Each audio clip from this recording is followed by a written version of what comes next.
School's been out, but it's nearly back.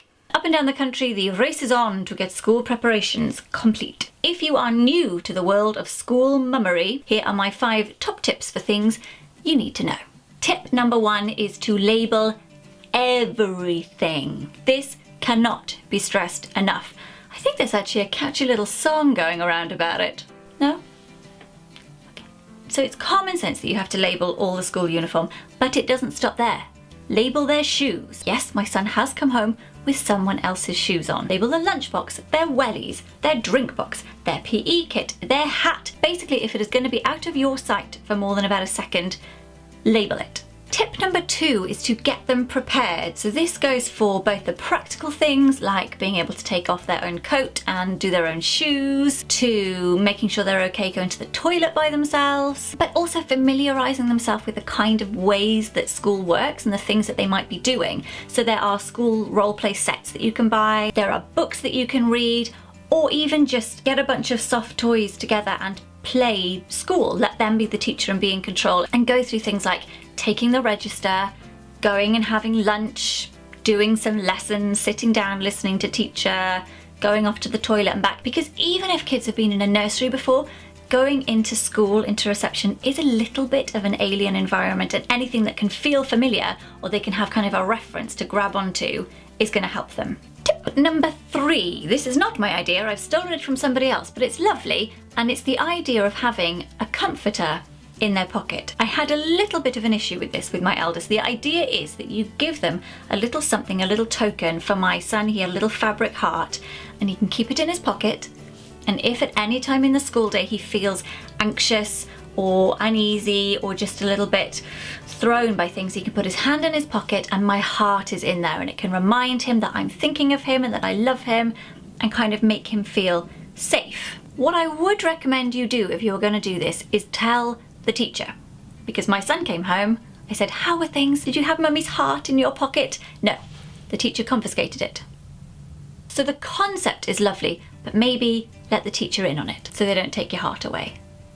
Tip number 4 is to get organised, both in your time and your calendar and your budget. I have a year to view wall calendar in my kitchen, and it has been indispensable with keeping track of school dates, because not only are there term time dates and holiday dates, there will be parents' evening dates, there will be school trip dates, there's the date where you've got to get the money for the school trip in by, there's the Christmas play, there's the birthday parties you get invited to, the dates that are thrown at you when you become a school mum.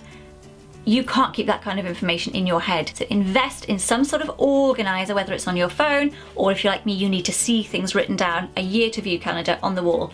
Brilliant. And also organise your budget. Is your child going to be having school dinners, in which case you have to pay for that weekly, termly, how does it work? And then it's a good idea to budget for all the incidental costs that come up during the school year. All those lovely little school trips. The school photos are out. The school tea towel is out. Yes, a school tea towel. That's a thing. £1 because it's an inset day. There's a charity collection going on. Money, money, money, money, money, money, money. Just something to be aware of.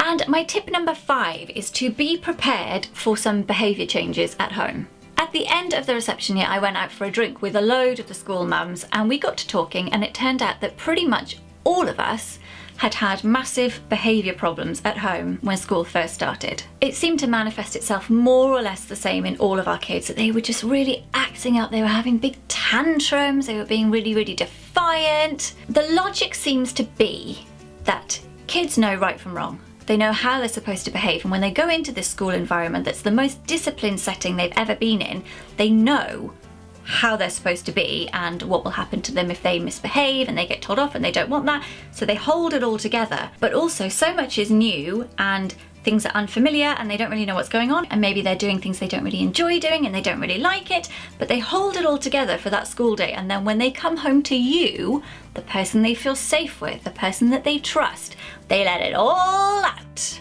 So if this is something that happens to you, know your child has not been replaced with the devil. It's okay, they're just dealing with this massive change and unfortunately taking it out on you.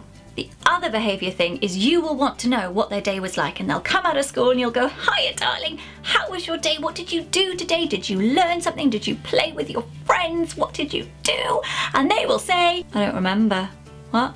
A tip that I read, which if I'm 100% honest, didn't work with my little boy, but I've heard that it does work with other people's children, so I will impart this to you, is to ask different kinds of questions. Don't just say, have you had a nice day? That's quite an open question. Make it a bit narrower. Say, did anything today make you laugh? Did anything surprising happen today? I think the idea is that that kind of question catches them off guard and is maybe more likely to trigger a memory. I don't know. Didn't work for me, but it's worth a try for you. And that's it. Those are my top 5 tips to becoming a brilliant school mum. Hope you enjoyed this video. If you did, please press like. Please subscribe to see more. And I'll see you very soon. Bye.